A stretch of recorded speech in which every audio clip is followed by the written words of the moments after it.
Nós iremos, a partir deste instante, convidar o excelentíssimo senhor Edilberto Carlos Pontes Lima, conselheiro vice-presidente do Tribunal de Contas do Estado do Ceará, para realizar a palestra de encerramento deste 5º Simpósio Nacional de Ouvidorias. Vamos, portanto,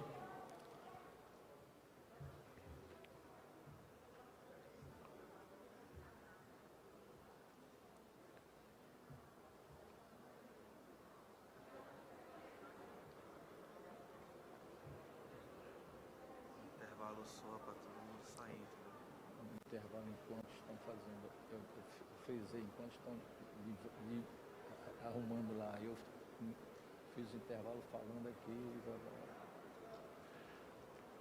ninguém se levantou.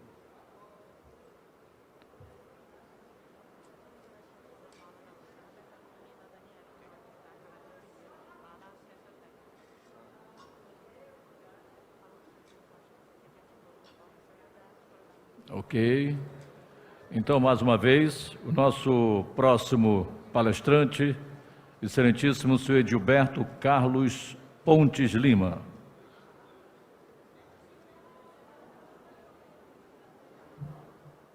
Ele que é conselheiro e vice-presidente do Tribunal de Contas do Estado do Ceará, para realizar a palestra de encerramento do nosso 5º Simpósio Nacional de Ouvidorias.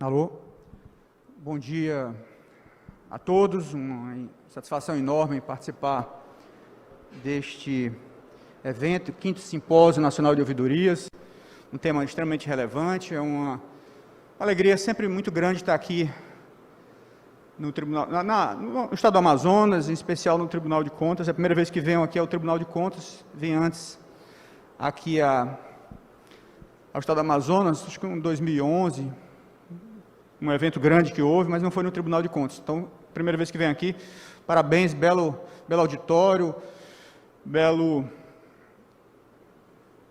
instalações desse Tribunal de Contas tão importante, tão relevante no Brasil, que tem uma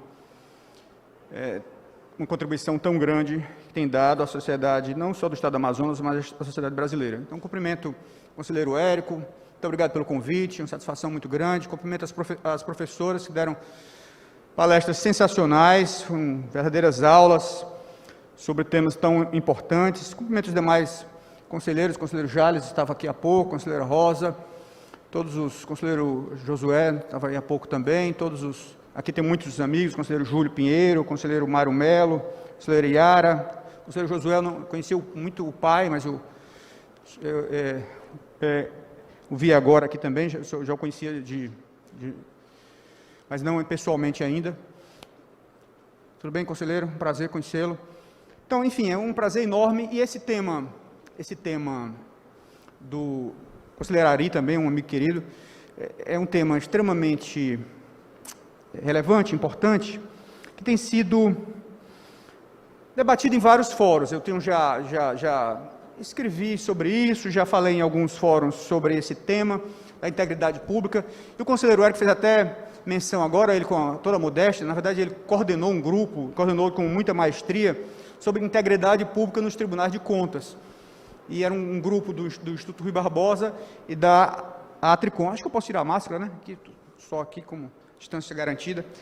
Então, é um grupo do Instituto Rui Barbosa com a Atricom, com vários membros, e a gente discutiu muito esses temas. Tem uma proposta de resolução muito interessante que foi encaminhada aos presidentes das entidades, e é realmente uma contribuição muito importante. Então, eu vou trazer um pouco essa discussão também que a gente teve, um debate que está havendo no mundo inteiro sobre esses temas, integridade pública, governança e o papel das ouvidorias. Falar um pouco sobre o papel das ouvidorias mas o tema central é exatamente a governança e a integridade pública.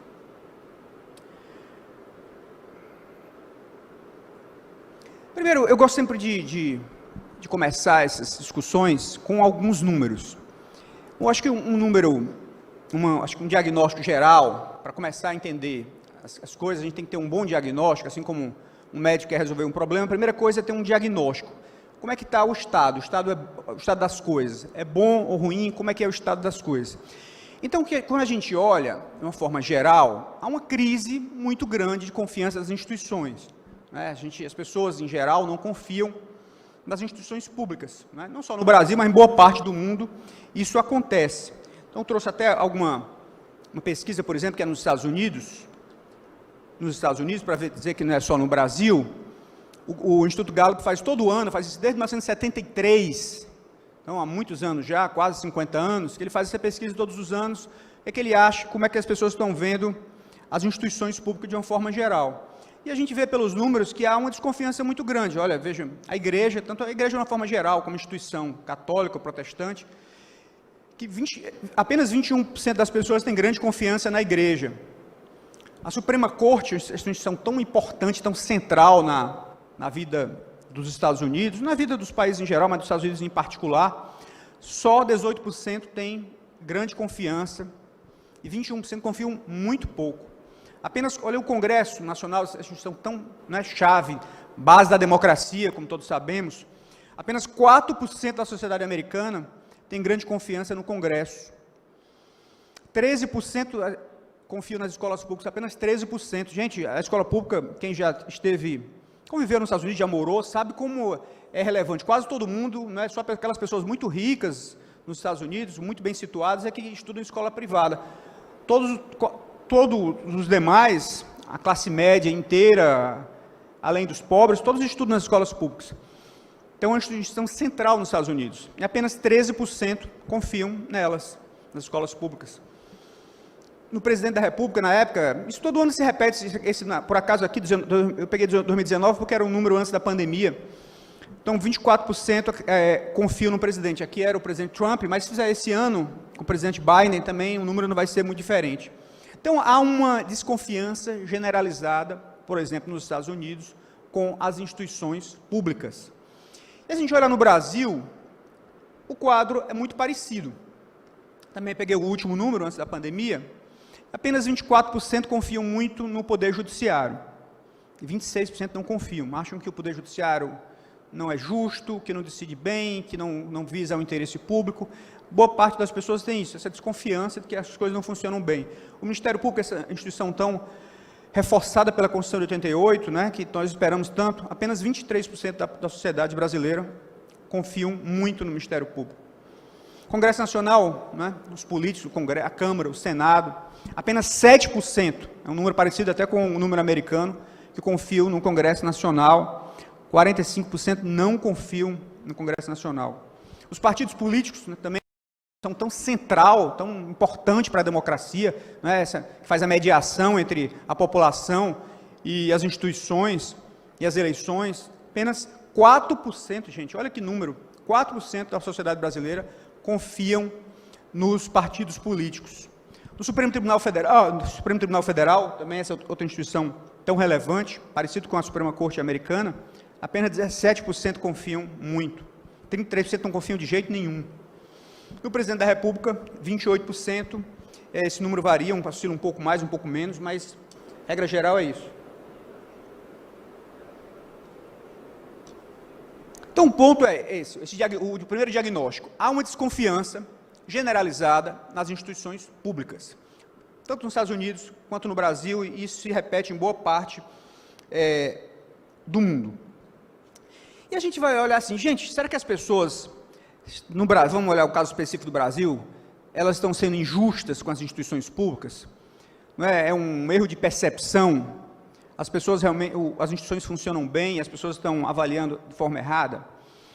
E a gente, infelizmente, quando a gente vai olhar os números brasileiros, as coisas também não vão bem. Se a gente pegar, por exemplo, as escolas brasileiras, a gente olha a educação brasileira, com um parâmetro internacional, a gente vê que, por exemplo, o PISA, que é um teste que faz com os estudantes de 15 anos, né, terminaram o 9º ano, o Brasil vai muito mal. Em geral, ele vai nas últimas posições, 65º em matemática, em ciência. Em geral, vai muito mal, nas últimas posições, muito aquém da posição dele econômica no mundo, o Brasil vai. Se a gente olha, por exemplo, em inovação, quantidade de patentes, quantidade de inovações científicas que o Brasil faz, também vai muito mal. Também tem indicadores internacionais que colocam a gente em 50º, quer dizer, muito abaixo da participação do Brasil no PIB internacional, né, como 11ª economia do mundo, mas inovação. Então, que instituição é responsável pela inovação? As universidades, os institutos de pesquisa. Então, essas instituições também, do ponto de vista estatístico, vão mal. Quando a gente pega aquele outro indicador do Banco Mundial, aquele doing business, fazendo negócio, né, capacidade de fazer negócio, como é que está o Brasil no mundo? Também vai muito mal. Em geral, 80º, 90º posição no mundo, em 100 e poucos países que são medidos, ele fica nas posições, uns 20%, 30% piores do mundo, né, no doing business. E por aí vai. Percepção de corrupção. Todo ano a Transparência Internacional faz um indicador, como é que está a corrupção, a percepção de corrupção no Brasil. Né? Acho que o último número, o Brasil estava em 100º, melhorou até um pouquinho, estava em 106, acho que 106º, depois melhorou um pouquinho, depois de 4 ou 5 anos caindo, no último ano melhorou um pouquinho, mas muito ruim ainda, perto do 100º, longe de ser um número animador para o Brasil. Então, o fato é que a gente tem essa percepção ruim das pessoas, mas os nossos indicadores, né, de várias áreas, como falei, educação, corrupção, fazer negócios, capacidade de fazer negócios, a gente realmente vai muito mal no Brasil. Mas também, claro que a gente tem algumas surpresas agradáveis, para não falar mal. Eu acho que uma das grandes surpresas que o brasileiro teve, uma das coisas interessantes que aconteceram aqui, positivas, foi agora na pandemia, como o sistema, as pessoas descobriram, muita gente descobriu, quem não conhecia, classe média, boa parte não conhecia, por exemplo, o SUS, o Sistema Único de Saúde, funcionou bem, não é? Deu resposta quando precisava dar. O sistema de vacinação, por exemplo, no Brasil, quando uma vez foi decidido fazer, como foi rápido, como foi efetivo, e é uma coisa coordenada, 3 esferas de governo, o governo federal compra, os estados recebem, os municípios é que aplicam, não é? Então, essa coordenação toda funcionou bem, quer dizer, para não dizer que só se fala mal, mas é um sistema que funcionou bem. Mas, regra geral, a gente tem muito problema no Brasil, que esses indicadores mostram. É interessante quando a gente começa a discutir esse ponto, porque a gente vem numa discussão, um debate assim, de teoria, de desenvolvimento econômico. O que é que faz os países irem bem? Né? Por que é que uns países crescem mais, que vão melhor, as coisas funcionam melhor, ele cresce mais, tem mais desenvolvimento, e outros menos. Então, tem várias teorias que disputam a explicação. Uma muito tradicional, que é muito conhecida, e eu gosto dela, embora tenha sido muito criticada, era a teoria do Max Weber, que dizia o seguinte: olha, tem um livro dele famoso, que é a Ética Protestante e o Espírito do Capitalismo, mas tem outros escritos que são até mais específicos sobre esse ponto. Ele dizia o seguinte: olha, para ir bem, você tem que ter boas ideias, boa mentalidade. Você quer ir bem, coloque boas ideias. Então, se o Estado do Amazonas quer ir bem, coloque boas ideias para o Estado da Amazônia, boa mentalidade. É isso que faz as instituições irem para frente. Daí a ênfase, por exemplo, em investir em educação, investir em cultura. Né? Ele dizia assim: olha, a África é subdesenvolvida, quer que a África se desenvolva? Mande para lá boas ideias. Em vez de mandar equipamentos, mande também, mas mais importante que mandar equipamentos, que mandar capital, é mandar boas ideias. Então, se você melhorar a mentalidade, as coisas vão começar a acontecer. E ele tirava um pouco isso, olha, porque aqueles países que desenvolveram mais, ele dizia, é a ética protestante, né, que estimula a poupança, estimula o trabalho duro, estimula hábitos austeros. Quem vai assim, vai bem. E ele olhava para os países, olha, os países que têm esses hábitos de poupança, de trabalho duro, de austeridade pessoal, vai bem, e isso você acaba se desenvolvendo mais. Só que veio outras teorias, que é chamada teoria institucionalista, tem um professor Acemoglu, professor Robson, lançaram um livro que teve muito impacto, muita repercussão, e que criticaram muito essa visão do Max Weber, essa visão das ideias como um ponto central, da mentalidade como ponto central. Eles disseram o seguinte, olha, não é isso. O que importa de fato, na visão deles, eles fizeram um estudo empírico com muitos países, centenas de países, na América Latina, na África, Europa, América do Norte, o que importa de verdade são boas instituições. São as boas instituições que fazem as coisas funcionarem bem. Independente se você tem uma religião católica, protestante, enfim, um bando que seja, isso é irrelevante. O que importa é que as instituições funcionem bem. E é um pouco aquela ideia que ele diz o seguinte, olha, porque essa ideia não sei se vocês, tem um conto muito conhecido do Machado de Assis, chamado Teoria do Medalhão, Gilberto Jales, que é muito interessante, que o pai ensinando para o filho, olha filho, como é que você quer isso? Você tem que se dar bem na vida, você tem que ser uma pessoa importante na vida. E a maneira de você ser importante na vida é você ser um medalhão. Esse é o pai dizendo para o filho lá.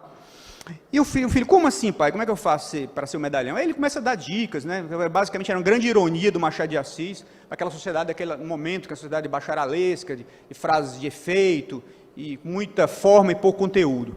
E uma das coisas que ele falava era o seguinte, olha, quando começar a discutir os problemas, a professora aqui, Cristiane, fez uma grande exposição sobre a lei de licitações e contratos, como é que ela está funcionando, o que é que ela vai melhorar, as novas práticas.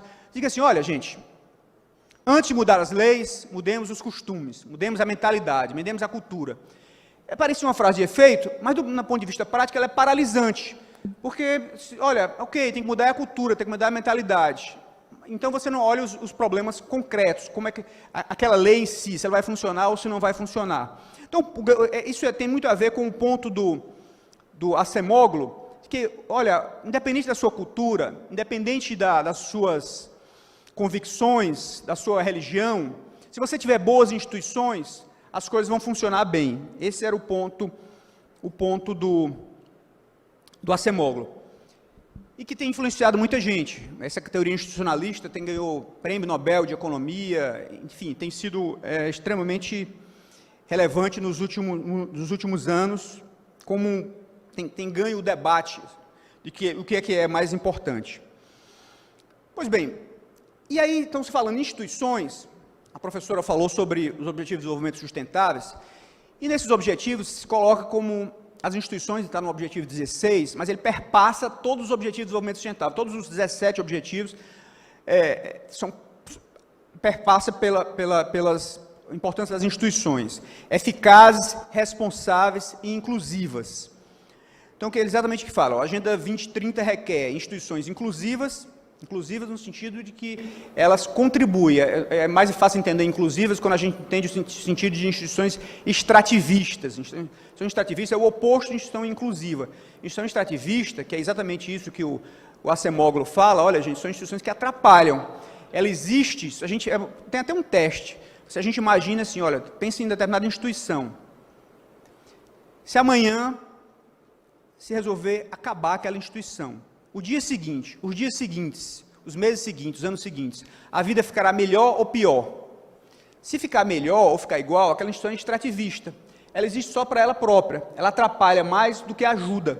Não é? Então, o que se quer é instituição inclusiva. Ou seja, uma instituição que colabore, que inclua as pessoas, que cumpra o seu papel, efetivas, transparentes, e que prestem contas para que se avance na erradicação da pobreza e desenvolvimento sustentável. E aí ele fala exatamente o que as instituições inclusivas fazem. Proporcionam direitos iguais, igualdade de oportunidades, de manifestação, enfim, tudo isso que se deseja. Então, é um pilar fundamental nesse entendimento de como melhorar as coisas, para a gente superar aquele quadro lá que eu mostrei no começo, termos boas instituições inclusivas. Ok, então, e como ter boas instituições? Essa é a grande questão, essa é a grande pergunta. Como ter boas instituições? Como é que a gente faz para as instituições públicas brasileiras serem melhores? né? Como é que a gente faz para a escola pública ensinar melhor? Como é que a gente faz para o hospital curar o doente? Como é que a gente faz para o Tribunal de Contas julgar a tempo, julgar melhor? Como é que a gente faz para o Tribunal de Justiça julgar a tempo, julgar melhor? O Ministério Público, a Polícia Federal, enfim, né? Tudo funcionar melhor no Brasil. Então, parece esse quadro de desconfiança, de descrença nas instituições se alterar, né? A gente passar para outro patamar. Então, uma das apostas que está se falando muito hoje é com políticas de integridade pública amparadas em governança pública, em boa governança pública, em forte governança, né? Forte governança pública. Esse seria um caminho para a gente melhorar as nossas instituições públicas. O Brasil melhorar, o mundo todo está discutindo esse assunto, está na pauta das principais instituições internacionais, da OCDE, que vou falar daqui a pouco, da Intorsai, enfim, essa é a pauta, uma das pautas mais importantes, mais relevantes do momento. Primeiro, a gente vê, quando a gente fala em integridade pública, que há muitas definições e tem alguns elementos comuns que eu vou falar com vocês aqui. Primeiro, essa da OCDE. A OCDE lançou um guia, um manual muito interessante, eu recomendo todo mundo a ler esse guia que a OCDE fez sobre integridade pública, tem alguns vídeos no YouTube também, que são muito bons. Mas, basicamente, a gente olhar a definição, ela começa um pouco abstrata, um pouco teórica. Integridade pública refere-se ao alinhamento consistente, ou seja, consistente, não é um espasmo, não é uma coisa que faz hoje, amanhã não faz, é consistente, é no todo, não é só uma parte, é o todo, é da alta administração, a média, a baixa, é todo mundo, são os stakeholders que a professora falou, enfim, então é consistente nesse sentido, né? É consistente no tempo e consistente também no sentido de que envolve todos os interessados nisso, desde a própria organização até os stakeholders, ou seja, os que não fazem parte diretamente da instituição. Adesão a valores, princípios e normas éticas comuns para sustentar e priorizar o interesse público sobre os interesses privados no setor público. Aí depois ele diz, olha, talvez isso esteja muito abstrato, e eles resolveram traduzir de uma forma mais simples, que eu coloquei embaixo aqui, ó, fazer a coisa certa, mesmo que ninguém esteja olhando. Colocar o interesse público na frente do próprio interesse, tornar as ações passíveis de escrutínio público, de modo que a pessoa média avaliaria que você fez a coisa certa, dadas as informações disponíveis naquele instante, né? Então, se você olhasse o que foi feito, o que foi escolhido, uma pessoa média, uma pessoa razoável, tomaria uma decisão semelhante à sua. Ou se tomasse uma decisão diferente, ela entenderia, ok, eu tomaria uma decisão diferente, mas eu entendo que aquela decisão que ela fez foi razoável. Colocado à luz do sol, aquela decisão é razoável.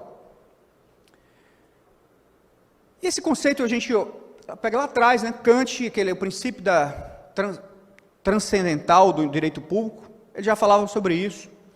Todas as ações relativas ao direito dos outros homens, cuja máxima não se conciliar com a publicidade, são injustas. Esse é um teste também. O que eu estou fazendo aqui, se eu colocasse isso publicamente, alguma decisão que eu estou tomando lá no meu gabinete, se eu colocar isso publicamente, as pessoas daqui, quando examinarem, elas vão achar que aquilo é razoável, é aceitável que eu tomei a decisão. Se não passar nesse teste, quando as pessoas descobrirem aquilo, vão se escandalizar, achar que não é correto, então ele não passou no teste da integridade pública, desse conceito do Kant, que é semelhante, como disse, ao conceito que a OCDE adota. Tem um conceito que eu gosto muito também, que talvez seja até mais prático, da Universidade. A Universidade de Oxford tem uma escola de governo, que é muito boa. Eu fiz um curso com eles deram um curso lá na Fundação Lehman, em São Paulo, e vieram os professores de lá.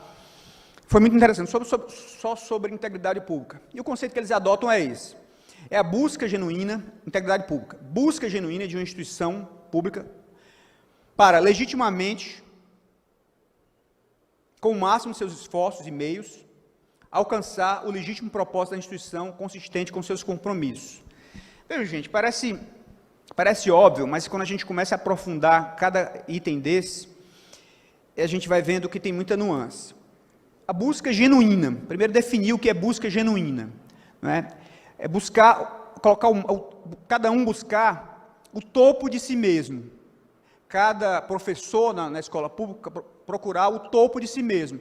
É o professor que não se esconde, ele se esforça ao máximo, ele está sempre atualizado. É o médico também, que chega na hora, sai no final, mas não é só isso, não basta chegar na hora e ir até o final. Mas ele precisa se atualizar, ele precisa se interessar pelo paciente. É o conselheiro, é o auditor do Tribunal de Contas, não é? Que não se esconde, que ele busca o topo de si mesmo. Não é apenas fazer o básico, só o estritamente necessário. São o máximo de seus esforços e meios. Isso é fundamental. Alcançar o legítimo propósito da instituição, esse é um ponto e tanto também. Descobrir qual é o legítimo propósito da instituição. Essa é uma grande questão. Agora, conselheiro Érico, por exemplo, está se discutindo muito no âmbito dos tribunais de contas. Qual é o propósito da instituição? O Tribunal de Contas, qual é o objetivo? Qual é o propósito do Tribunal de Contas? Tem um debate tanto agora.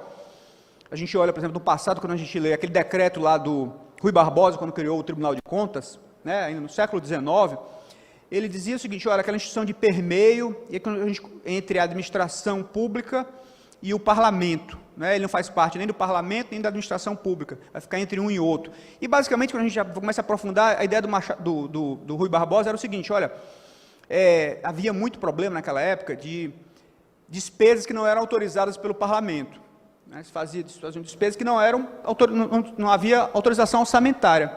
Então, esse órgão de permeio que olha, foi autorizado ou não foi, então não faça essa despesa, e o tribunal tinha um poder até de glosar uma despesa que não tivesse sido autorizada. Daí que surgiu aquela história também do controle prévio, né? A ideia é essa. Mas depois isso foi evoluindo, e hoje se fala muito, agora apresentar um debate enorme, muita gente dizendo assim: olha, o Tribunal de Contas é o Tribunal da Governança, o Tribunal da Governança Pública, ele é o tribunal que vai ajudar a administração pública, a colaborar com a administração pública para ela se tornar melhor. Essa é uma visão.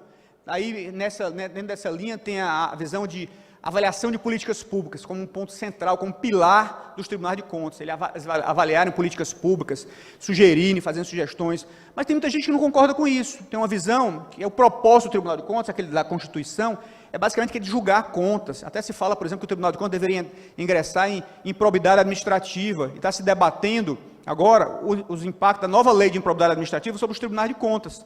Quando, por exemplo, se diz o seguinte: olha, improbidade administrativa tem que ter, houver um dano ao erário, tem que ter dolo. Mas dolo é uma característica subjetiva, o Tribunal de Contas não avalia dolo.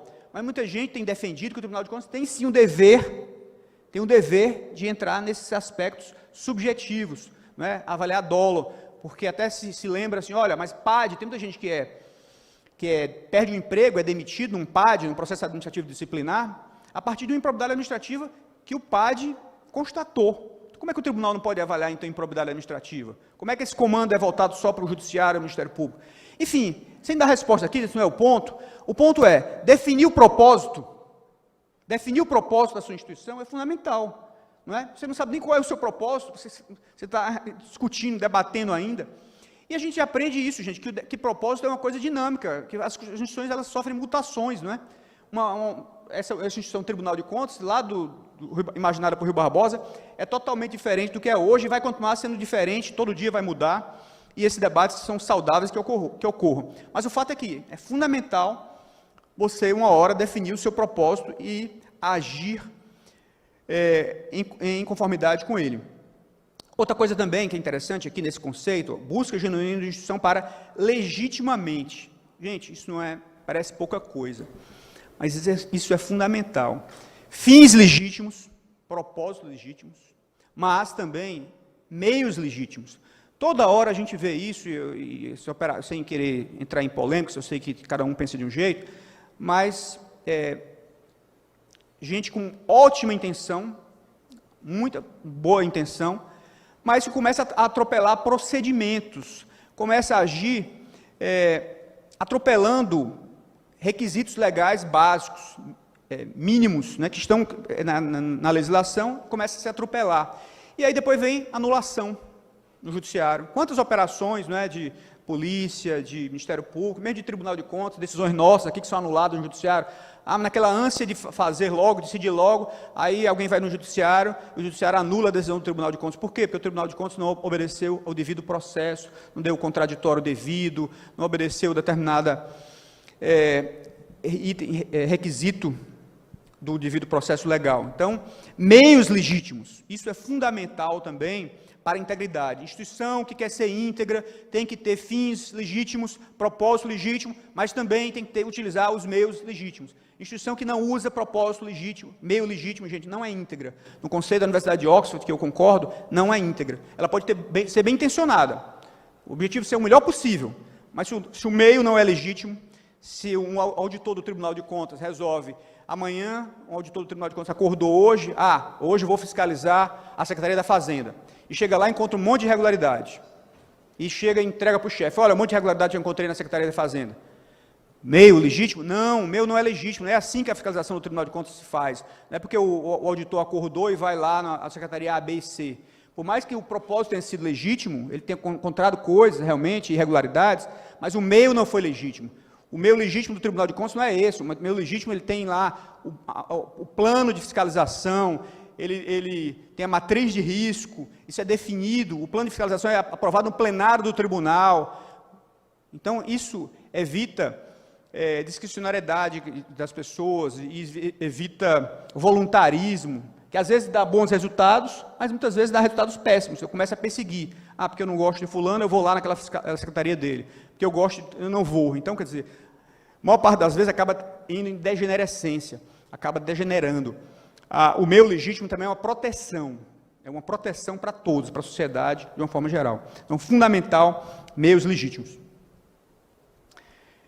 E aqui eles também usam essa definição, que é da mesma instituição, uma virtude coletiva, integridade, né, alcançada pela administração coordenada dos servidores públicos, que não apenas cumprem as regras, olha aí a história, não é o servidor que só cumpre as regras, compliance, cumprir regra, conformidade, fundamental, mas não só, não apenas, isso é fundamental, mas não apenas, mas promovem valores compartilhados, exercem liderança e responsabilidade para assegurar que o efeito combinado dessas ações conduz a uma instituição que o público pode ver como consistente, coerente, legítimo, louvável, virtuoso e confiável.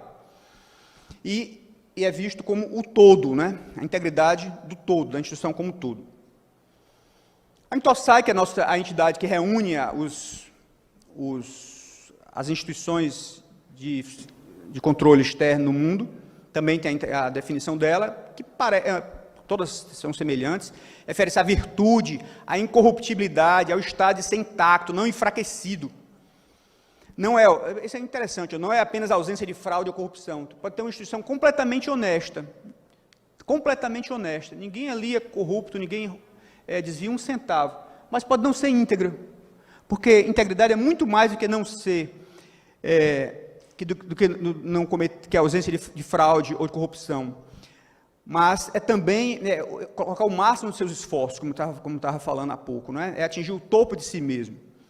Tem um conceito positivo e amplo que é fortemente relacionado à cultura ética e aos princípios éticos. Então, multidimensional, aqui resumindo um pouco o que as várias instituições internacionais tratam como integridade. É honestidade, importante, um pilar, sem dúvida. Honestidade como um pilar da integridade. Condição necessária, mas não suficiente. Busca de propósito claro e legítimo, como falei há pouco. Não há espaço para escolhas arbitrárias sobre o que fazer. Amanhã eu vou fazer isso, fazer aquilo. Não. O propósito é legítimo, o que fazer é legítimo, aquilo é bem definido. Principalmente a instituição pública, em geral, é definida por lei, é o parlamento que decide. Não é o membro da instituição que vai definir o que ela tem que fazer. Não é? Aquilo é definido na Constituição, é definido nas leis. O propósito a instituição é pública, não é uma instituição particular, não é privada, ninguém pode privatizar. Máximo esforço, exatamente. Não basta fazer só a cota, fazer só o mínimo. Quem acha que que é honesto, que não desvia, mas faz só o mínimo, não é íntegro. Integridade é muito mais do que isso, é o máximo de esforço, é buscar o topo de si mesmo. É cada professor na escola pública, cada médico, cada auditor, cada juiz, cada conselheiro, buscar o topo de si mesmo, nas várias dimensões do topo de si mesmo. Meios legítimos, como falei há pouco, meu tem que ser legítimo. Fazer a coisa certa do modo certo, não é? Meio legítimo é isso, fazer a coisa certa, mas também do modo certo, observando os procedimentos previamente definidos.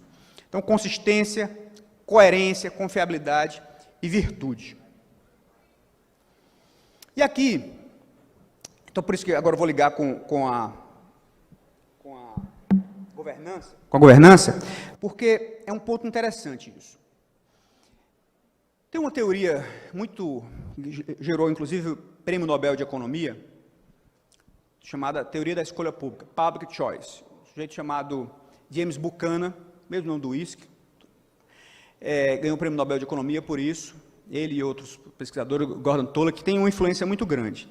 Ele diz o seguinte: gente, espera aí, essa história de vocês, que vocês ficam falando de integridade, de busca do interesse público, do interesse comum, aí ele diz assim, olha, mas não é assim que o mundo real é. Por que eu espero que as pessoas, cada um na vida real, na vida prática, cada empresário maximiza lucro, cada consumidor maximiza o seu excedente, ou seja, eu quero o menor preço possível e a maior qualidade possível. Cada um está olhando o seu próprio interesse. Na prática é assim que funciona. Por que vocês acham que quando o sujeito vai para o governo, no parlamento ou no serviço público, ele vai colocar o interesse público acima de tudo e não o interesse particular dele? Ele diz assim, olha, essa é uma visão romântica das coisas. O mundo real não é assim. Cada um vai procurar o seu próprio interesse, seja o servidor público que quer ganhar o máximo possível, trabalhar o mínimo possível, na visão dele, seja o parlamentar que está maximizando ali a chance de reeleição dele, para ter mais poder, seja, enfim, todas as pessoas, assim como o cidadão também, que quer pagar o mínimo possível de imposto, não é?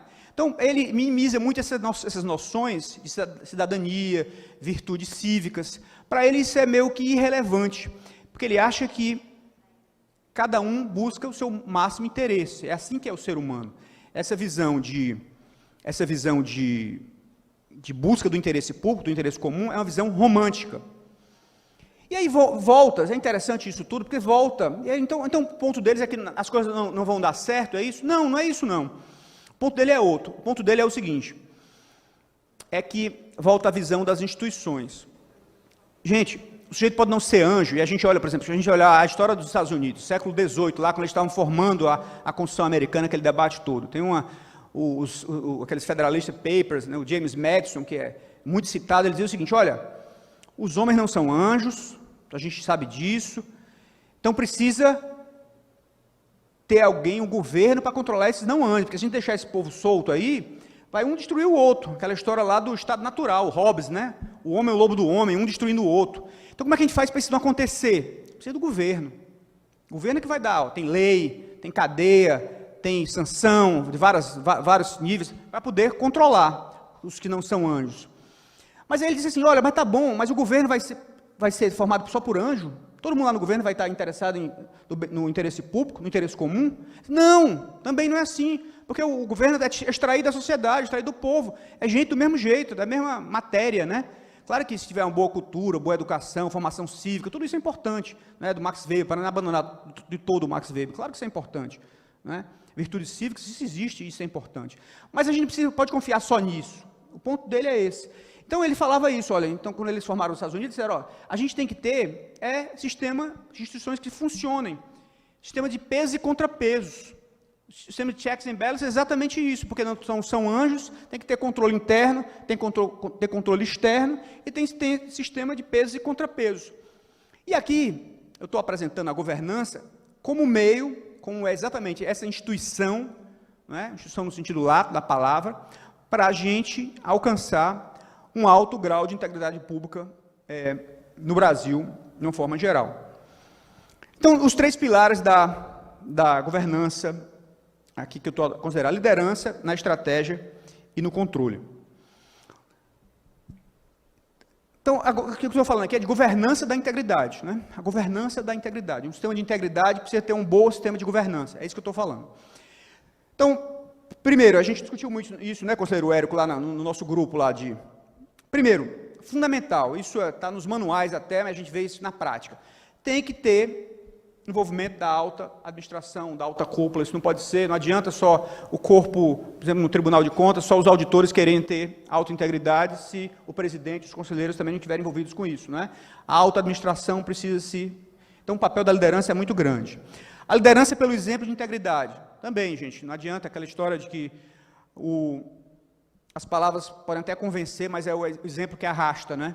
Então, a liderança pelo exemplo é fundamental, na instituição de controle mais ainda. Na instituição de controle, toda hora está ditando padrões, normas, exigindo isso, aquilo outro dos jurisdicionados.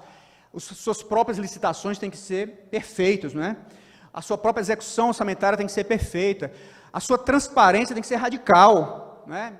O Tribunal de Contas está exigindo, mas ele tem que ter, né, os seus procedimentos têm que ser perfeitos, afinal de contas é a instituição que está exigindo que os outros cumpram.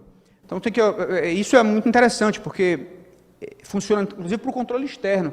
Vez por outra eu recebo um gestor lá na minha sala, no gabinete, no tribunal, e ele disse, mas, conselheiro, eu fiz exatamente como o Tribunal de Contas do Estado fez, o senhor está dizendo que está errado aqui, não é? É isso, quer dizer, a liderança é pelo exemplo, o Tribunal de Contas tem que ser exemplar na sua execução orçamentária, nas suas licitações, enfim, nas suas contratações. E a liderança, o líder, tem que ter, além de ele próprio, pelo exemplo, ele tem que exigir um alto padrão de integridade da sua instituição, da instituição que ele lidera, e oferecer também os meios adequados, né? Os meios têm que ser também adequados, já que orçamento para isso, enfim, todos os instrumentos têm que ser adequados para que se atinja isso. Estratégia. Várias estratégias, né, gente? Código de ética com rigorosos e claros padrões de comportamento, isso é fundamental. Rigorosa e claro, gente, tem que ser muito claro. As regras do jogo têm que ser muito claras. O que é que se espera exatamente de cada auditor do tribunal, de cada professor na escola, de cada médico, de cada conselheiro, enfim, de cada integrante, né? Então, código de ética com rigorosos e claros padrões de comportamento, que as pessoas possam cobrar daquilo, né? A observância. O sistema de pesos e contrapesos internos, fundamental também, o poder não pode ser concentrado no presidente, no conselheiro A, B ou C, o poder tem que ser distribuído, o sistema de pesos e contrapesos internos é muito relevante, muito importante, um sistema, por exemplo, que eu acho uma governança fantástico, em muitos tribunais tem, de contas, no TCE do Ceará, não sei aqui no Amazonas, que eu não conheço o regimento, mas no TCE do Ceará tem, que eu acho ótimo, um sistema quando algum conselheiro dá uma cautelar, ele é obrigado a levar na sessão seguinte, né, para ser confirmado no pleno.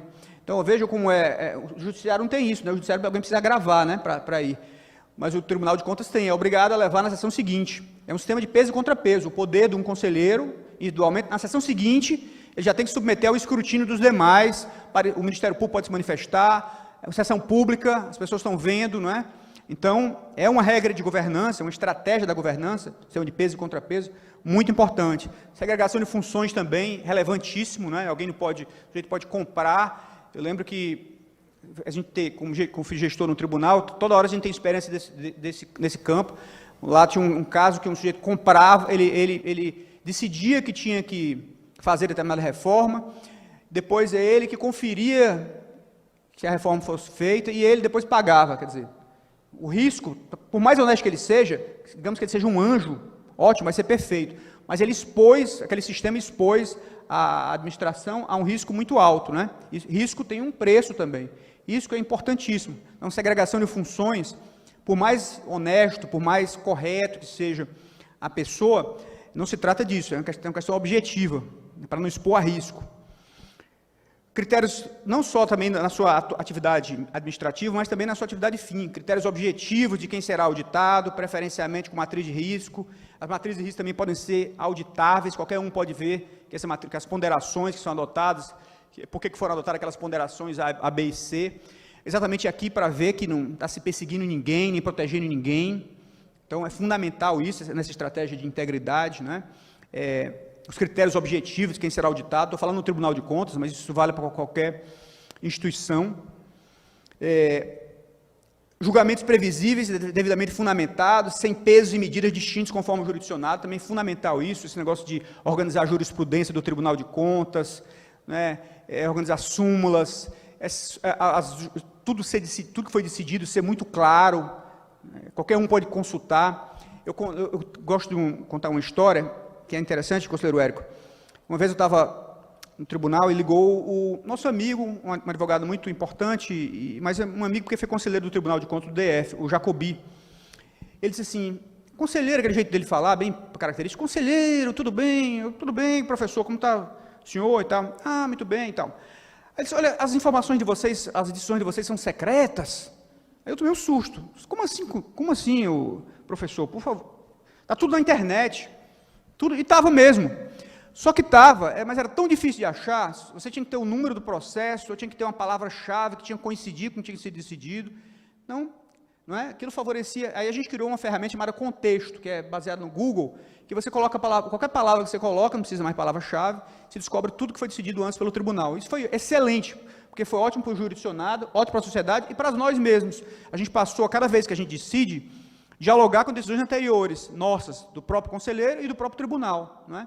Então, isso é muito importante para a integridade, da estratégia de integridade, essa consistência para saber, está se julgando devidamente fundamentado e dialogando com o passado. Não tem dois pesos, duas medidas. Esse eu gosto, é mais leve. Aquele eu não gosto, é mais pesado. Não pode ser assim. Julgamento tempestivo, claro, baixo índice de prescrição. Prescrição é terrível também, e nessa estratégia, transparência ajuda muito. Não é? A gente criou, por exemplo, no Ceará, o painel de prescrição, qualquer um pode ver o processo que está perto de prescrever, onde é que ficou o processo mais tempo, porque realmente levam aquela história de descrédito da instituição, leva um descrédito muito grande, processos que prescrevem. Pedidos de vista também, olha a nossa experiência do Judiciário, do Tribunal de Contas, né? Tem que ser devidamente controlados, com os prazos bem estabelecidos, com muita transparência, não pode ser aquele a perder de vista, né? Como se usa por essa expressão. Tem que ter muita transparência radical, e quando for passar mais tempo, aquele tem que ser devidamente justificado. Isso é importante na estratégia de integridade. E controle. E aí, isso é fundamental. Fundamental o controle também nessa estratégia de governança da integridade. Né? O monitoramento permanente sobre os alcances, os objetivos da instituição. O tempo inteiro a instituição se autoavalia, e não só autoavalia, mas ela autoavalia, mas ela escuta também a sociedade. Essa história de ouvidoria, por exemplo, tem um papel muito relevante, relevantíssimo, exatamente por isso, porque é a interação, né? Então, a gente recebe muita reclamação, e é bom porque... E esse negócio de debate é interessante, esse negócio de avaliação, esse negócio de debate, porque às vezes, quando a gente começa a se aproximar da sociedade, gente, é bacana de falar, fácil de falar, mas difícil de fazer na prática. Porque na prática a gente muitas vezes ouve verdades inconvenientes, que a gente não gostaria de ouvir, né? E é isso. Eu lembro que a gente tem um programa que a gente ia para as escolas públicas. A gente tem. E eu fui muito às escolas públicas, e aqueles alunos lá, os estudantes, eles não têm nenhuma reverência pelas autoridades públicas, nenhuma, e nem devem ter, né? Que bom. Os jovens não têm nenhuma reverência, e perguntavam coisas assim, muito diretas, assim, não sei se alguém instruía, mas coisas muito diretas, e você ter essa oportunidade de dialogar, embora seja às vezes um pouco desconfortável, né?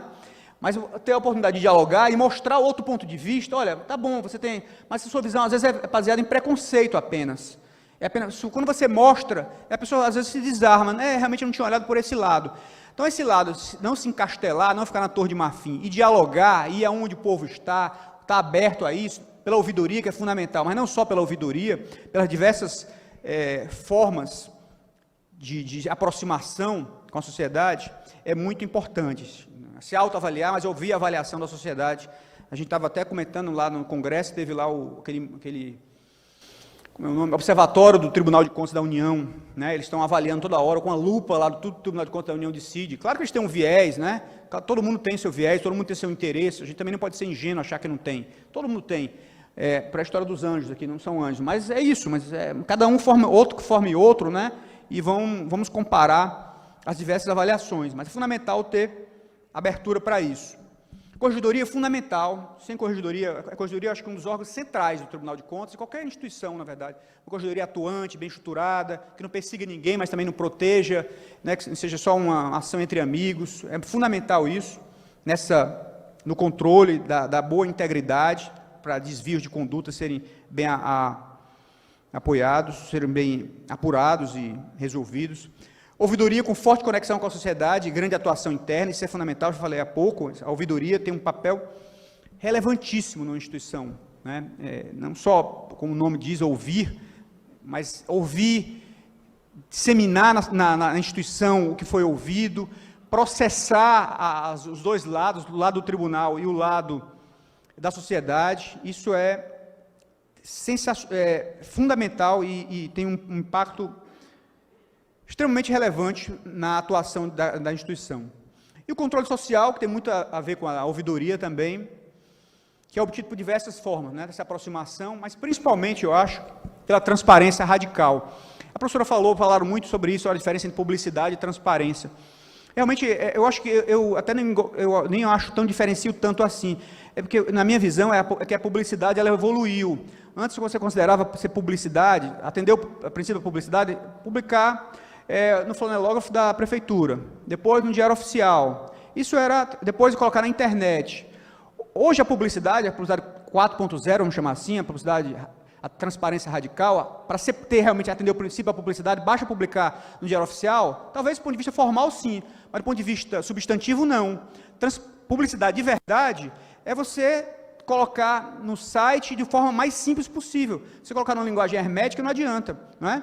E aí isso parece uma obviedade, mas toda hora a gente se depara com isso. Eu fui, gente, antes de ser do Tribunal de Contas, fui consultor de orçamento na Câmara dos Deputados. Então, a minha especialidade era orçamento público. Então, estudava muito isso diariamente. E eu olhava os relatórios que eram produzidos lá, que estavam na internet, publicidade, olha, estava no diário oficial, estava na internet, publicidade. Mas eu tinha dificuldade, conselheiro Érico, de entender. Eu que era um especialista, tinha dificuldade. Imagine uma pessoa, um médico que queria entender do orçamento público do país, um motorista de táxi, de Uber, enfim, uma pessoa comum que não era versado. Então, transparência radical, princípio da publicidade 4.0, é isso, é ser também simples, né? Uma linguagem simples que cada um possa entender.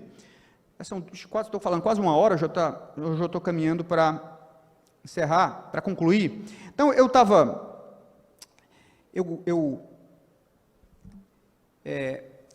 sempre fui muito, e continuo sendo muito ligado à inovação, isso é algo que me fascina, os novos processos, novos procedimentos, tecnologia, isso é fundamental, acho fundamental e me dedico muito a isso, acho importante, mas também gosto muito dessa literatura sapiensal, né, que chama na Bíblia e tal, os Eclesiastes, por exemplo, tem muita sabedoria ali, e tem uma passagem que eu vou citar para vocês aqui, que diz o seguinte, ó, o que foi, tornará a ser, o que foi feito, se fará novamente, não há nada novo debaixo do sol. E aí, por isso que eu estou citando isso, para concluir agora com uma citação de um padre, filósofo do século XVII, que, basicamente, em resumo, o que ele trazia é exatamente isso que eu trouxe aqui. Que o padre Antônio Vieira, no Sermão da 60ª, que ele estava falando, vale para, em vez de pregador, se a gente considerar, trocar por controlador, Tribunal de Contas, vale também. Ter o nome de pregador, ou ser pregador de nome, não importa nada. As ações, a vida, o exemplo, a liderança pelo exemplo, as obras são as que convertem o mundo. O melhor conceito que o pregador leva ao púlpito, qual cuidado que é? O conceito que sua vida tem os ouvintes, ou seja, o controlador, o conceito que a administração, que os jurisdicionados têm do Tribunal de Contas. Acho que essa é a principal lição. Obrigado, gente. Convidamos, neste instante, os excelentíssimos senhores conselheiros Érico Xavier Desterre Silva e Antônio Gilberto de Oliveira Jales para realizarem, em conjunto, a entrega da placa ao nosso ilustre palestrante, senhor Edilberto Carlos Ponte Lima. Por gentileza.